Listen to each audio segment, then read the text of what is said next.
Assalamualaikum warahmatullahi wabarakatuh.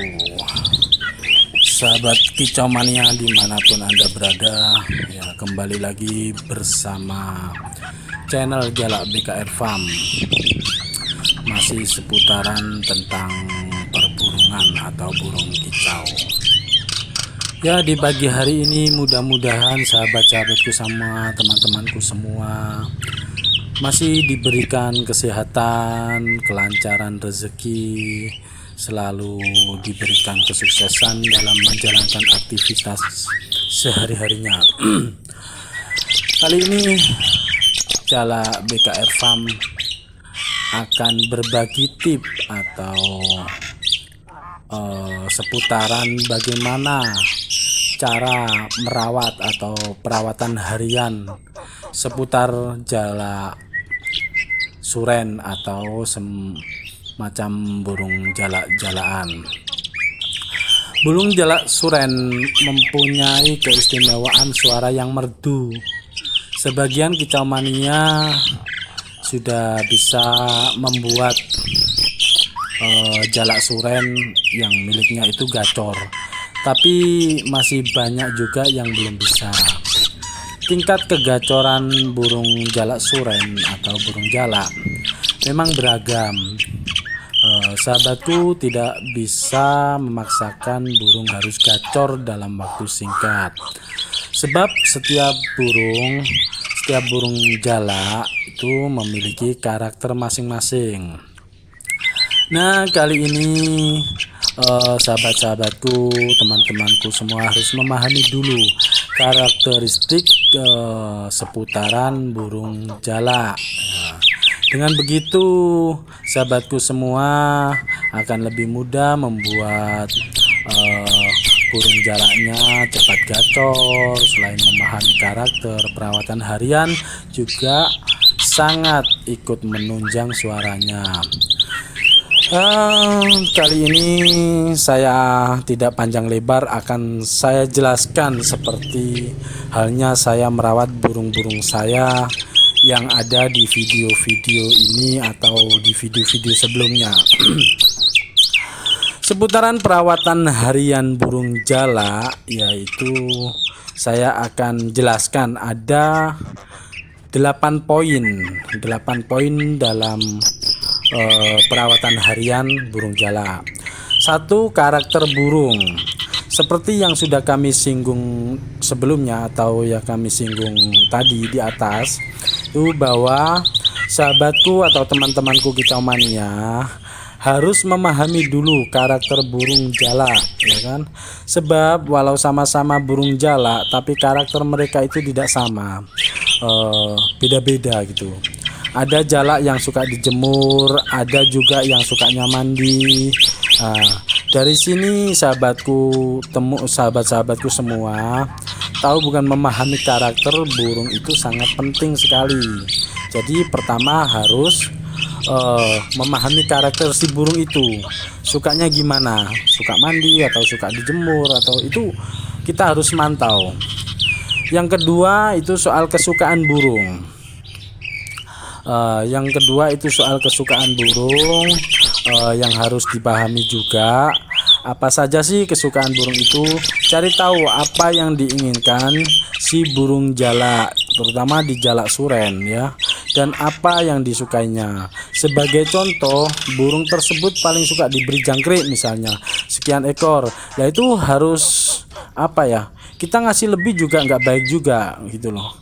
Jadi harus tahu kesukaan burung itu, terus kapasitas berapa ekor untuk dikasih jangkrik. Kalau pagi maunya diembunkan, itu sebagian contoh memahami apa yang disukai oleh si burung itu. Tentu ini tidak mudah dan membutuhkan waktu yang mungkin kalau sahabat-sahabatku semua itu belum seberapa bisa memahami kesukaan atau tadi karakter si burung, itu mungkin agak lama ya. Namun jika sahabat-sahabatku semua itu tekun, rajin merawatnya, itu sudah pasti seperti burung saya ini, sudah pasti akan cepat dan segera gacor, itu sudah pasti ya. Yang poin yang ketiga yaitu usahakan untuk melakukan pengembunan, melakukan pengembunan.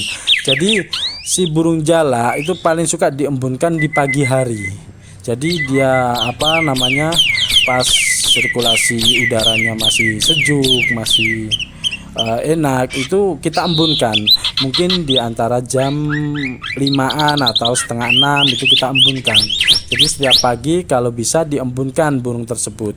Waktu pengembunan itu sebisa mungkin yaitu tadi setelah sholat subuh atau sekitaran jam 5 atau setengah 6. Itu lakukan pengembunan sebelum terbitnya matahari.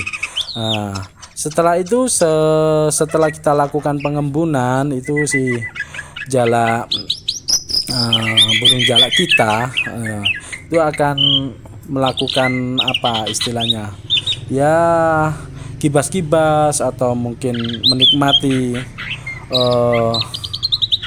embun dan menikmati kesejukan hawa atau kesejukan sirkulasi udara yang masih pagi. Itu suka banget, seperti halnya yang dilakukan di alam bebasnya, yaitu kalau teman-temanku atau sahabat-sahabatku semua bisa melihat atau mungkin pas lewat di daerah-daerah dekat-dekatnya hutan, itu mesti banyak kicau burung-burung itu di sebelum terbitnya matahari itu mesti ramai gitu. Jadi lakukan itu pengembunan, itu lakukan.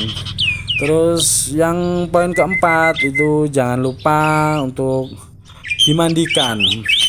Jadi setelah pengembunan biarkan dulu sampai munculnya matahari. Sampai munculnya matahari, nanti setelah muncul matahari itu kita lakukan mandi gitu. Coba kita kasih cepuk atau tempat air mandi, kita berikan di sangkar atau mungkin kalau kita perawatan di dalam sangkar atau perawatan burung yang biasanya itu kita pajang di teras-teras rumah, itu kan biasanya menggunakan sangkar-sangkar cantolan itu. Masukkan saja cepuk atau tempat mandi di situ, biar mandi dengan sendiri sesuai dengan apa yang burung itu sukai atau apa yang burung itu kehendaki. Mau mandi silahkan, kalau nggak mau mandi biarkan, jangan sampai dipaksa untuk pakai semprot. Kalau kita paksa untuk pakai semprot, otomatis itu akan mengurangi atau memberikan rasa takut yang akhirnya menjadikan burung itu stres karena seolah-olah dipaksa untuk mandi. Jadi biarkan saja pakai cepuk yang berisi air. Nanti burung itu jikalau memang dianya berminat atau ingin mandi, biarkan dia mandi ya. Setelah itu di poin yang kelima itu jangan lupa pula setelah memandikan tadi, setelah burung itu gibas atau setelah mandi kan mesti gibas-gibas, mesti bertengger, didis-didis. Lah, itu lakukan penjemuran. Itu jangan sampai lupa ya untuk melakukan penjemuran setelah mandi. Karena burung dijemur di bawah terik sinar matahari itu akan menjadikan burung itu atau bulu-bulunya itu rapi, sehat kembali. Jikalau ada kutu atau itu kena panasnya sinar matahari, itu dia akan didis-didis, akan membersihkan si kutu-kutu tersebut dengan sendirinya itu. Teman-temanku juga bisa menyiasati untuk penjemuran tersebut dengan sering-sering menjemur burung saat matahari itu sudah mulai muncul. Meskipun tidak mandi, tapi usahakan burung itu lakukan penjemuran untuk menyetabilkan birahinya. yaitu di bawah terik matahari atau di bawah sinaran matahari. Itu bisa dilakukan penjemuran mulai jam 7 sampai jam 10 itu teman-teman. Setelah dijemur, setelah penjemuran di antara jam 7 sampai jam 10 tadi, habis itu kita ambil, kita teduhkan. Di poin ke-6-nya itu kita teduhkan. Poinnya ke-6 itu istilahnya kita angin-anginkan. Kita angin-anginkan ya. Di poin ke-6 kita angin-anginkan, kita teduhkan, kita angin-anginkan di teras rumah. Mungkin kalau di depan rumah itu ada pohon mangga atau ada pohon jambu atau apa, itu kita angin-anginkan di situ. Jadi burung kita angkat dari proses penjemuran tadi, kita angin-anginkan ya. Burung itu mungkin akan kepanasan ya, karena setelah dijemur cukup lama tadi ya, antara jam 7 sampai jam 10. Namun sobatku semua tidak perlu khawatir, karena burung tersebut bisa diangin-anginkan atau kita teduhkan lah. Di tempat kita teduhkan di teras rumah itu tadi, atau di bawah pohon, mungkin di depan rumah kita ada pohon jambu atau pohon mangga, kita cantolkan di situ. Itu akan semakin senang, burung itu akan leluasa. Semakin dia itu merasa diperhatikan, merasa perawatannya cukup bagus ya, terus tidak kekurangan juga, mulai dari makanannya ataupun minumannya selalu bersih ya. Terus karena dijemurkan tadi itu juga mendapatkan vitamin D bagi si burung. Jadi bulunya pasti berkicau. Mohon maaf. Bulunya itu pasti berkilau, dan sambil dia akan berdidis-didis, bertengger, itu akan merapikan si bulunya tadi. Seperti halnya burung saya ini yang burung saya yang di video ini kan bulunya rapi ya. Saya rutin seperti itu ya teman-teman ya. Untuk yang poin yang ke-7 itu kita lakukan pengkerodongan. Ketika malam kita lakukan pengkerodongan. Jadi biar kondisinya itu stabil, atau biar suhu badannya itu mungkin tidak kalau di dalam rumah sih saya rasa nggak apa-apa sih tanpa kerodong ya. Tapi kalau mungkin naruhnya itu hanya di teras rumah atau sering kena angin malam, itu usahakan untuk dikerodong menjelang malam itu ya. Burung jala itu dikerodong ya. Waktu pengkerodongan biasanya kalau saya sih, kalau pas tak taruh di teras rumah sampai malam gitu, mungkin malamnya tak taruh di teras rumah, itu saya kerodong mulai jam 6 atau setengah 6 lah, untuk saya lakukan pengkerodongan. Sebelum pengkerodong burung sebaiknya berikan jangkrik dulu ya. Sebelum dilakukan pengkerodongan berikan jangkrik. Jangan banyak-banyak untuk memberikan jangkrik, itu hanya sekitar beberapa ekor aja, mungkin 2 ekor. Kalau saya cukup 2 ekor sampai 3 ekor untuk sore ya, biar biar suhu badannya itu hangat dan juga enggak merasa kelaparan. Untuk besok paginya kita buka lagi kerodongnya, lakukan seperti yang saya jelaskan di awal tadi. Jikalau terus teman-teman apabila tanya begini, jikalau saya nggak sempat atau apa ya, pokoknya intinya jangan sampai burung kita itu tidak ada perhatian sama sekali ya. Contohnya punya saya sendiri ini juga nggak setiap hari saya lakukan seperti itu.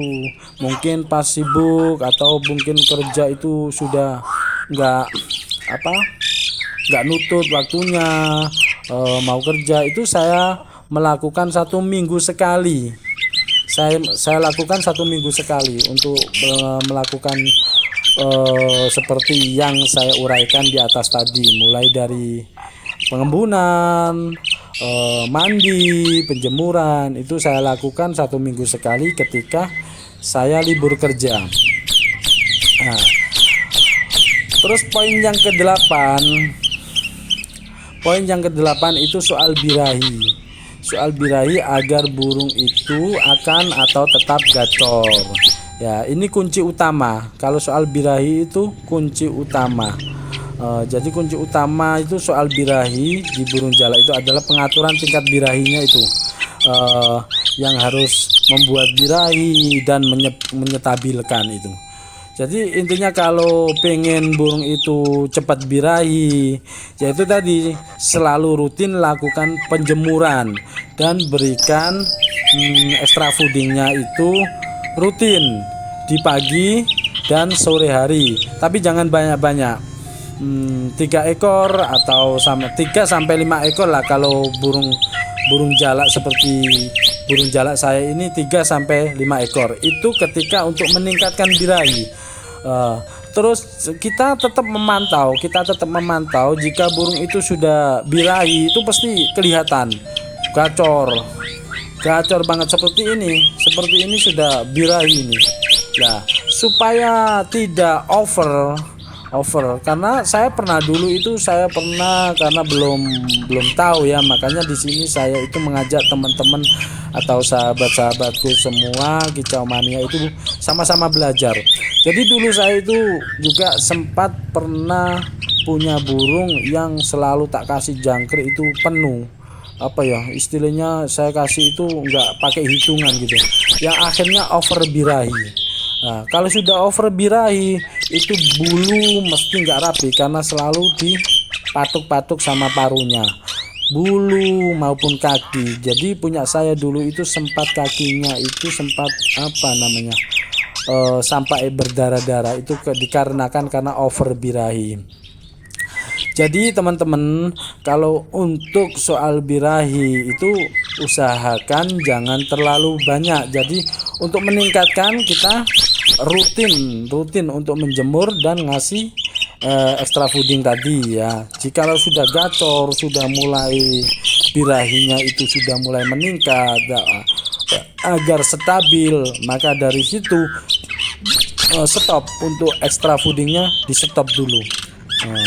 Jangan sampai kita mengalami over birahi karena sangat-sangat rugi sekali kalau nanti sudah kena over birahi. Itu sangat rugi sekali bagi kita sebagai pecinta burung atau pemelihara burung, karena ketika sudah kena over birahi itu si burung tadi itu tidak kontrol lagi untuk mematuk kaki-kakinya atau bulu-bulunya dengan paruh itu karena sudah over. Terus saya berikan tambahan lagi ya, untuk jikalau sampai terjadi over birahi, bagaimana sih untuk mengatasi jikalau terjadi burung jalak-jalak kita itu sampai over birahi. Jadi gini teman-teman, kalau saya dulu itu ketika mengalami si burung itu over birahi itu, saya stop langsung extra foodingnya, yaitu jangkrik maupun ulat Hongkong maupun kroto itu sama sekali nggak saya berikan. Malah saya kasih itu yang lebih rutin itu buah-buahan. Salah satunya adalah buah pepaya. Buah pepaya itu selalu saya kasihkan sebagai makanan tambahan selain fur ya. Itu supaya untuk menurunkan birahi agar tidak over. Itu teman-teman ya. Terus mandi itu harus rutin mandi. Ketika burung itu kena over birahi itu rutin mandi malam, mandi pagi, mandi sore, itu terus lakukan sampai si burung itu sudah nggak kelihatan over, atau kita itu bisa ngamati kalau burung itu sudah over. Itu kita bisa ngamati, dia selalu matuk-matuk atau ingin matuk-matuk kakinya, matuk-matuk si bulu itu mesti dipatuk-patuk. Itu sudah kelihatan kalau burung itu over birahi. Ya mungkin ini ya yang bisa saya jelaskan seputaran bagaimana perawatan harian, yaitu ada 8 poin tadi ya. 8 poin tadi untuk perawatan seputar burung jalak atau perawatan harian seputar burung jalak suren maupun jalak apapun, semua jenis jalak ya. Karena saya di sini ada di sini di Jalak BKR Farm itu saya nggak memelihara burung selain burung jalak. Jadi ada jalak Bali, ada jalak kebo, ada jalak uret, ada jalak nias. Itu saya lebih suka di jalak-jalakan. Jadi intinya saya ingin menjelaskan terutama di burung jalak bagaimana perawatan harian ya, seperti yang sudah saya sampaikan tadi ya. Mungkin penjelasan saya yang saya jelaskan tadi itu, jikalau ada yang masih kurang, yang masih ada yang perlu untuk sahabat-sahabatku semua, teman-temanku semua, masih ada yang belum jelas atau kurang paham, itu bisa langsung tanya-tanya di kolom komentar ya. Terus jangan lupa untuk subscribe ya, ikuti terus ya, like. Nah, jika ada pertanyaan, komen ya gitu ya, untuk saling support ya, untuk saling bisa belajar ya. Mungkin saya ada video baru, kalau sudah teman-temanku semua sudah subscribe, di situ bisa mengikuti terus video yang saya unggah. Ya, mungkin sampai di sini dulu seputaran saya menjelaskan soal 8 poin perawatan harian burung jalak. Jika ada salah kata atau kurang jelasnya saya memberikan pencerahan atau seputaran cara-cara merawat burung ini, saya mohon maaf. Mungkin jikalau ada kurangnya itu kesalahan saya pribadi, mungkin kurangnya pengalaman saya, dan jikalau ada lebihnya itu semoga ada guna manfaatnya terhadap teman-temanku semua, untuk saudara-saudaraku semua. Jikalau ini berguna, ada manfaatnya, alhamdulillah. Saya akhiri, wassalamualaikum warahmatullahi wabarakatuh.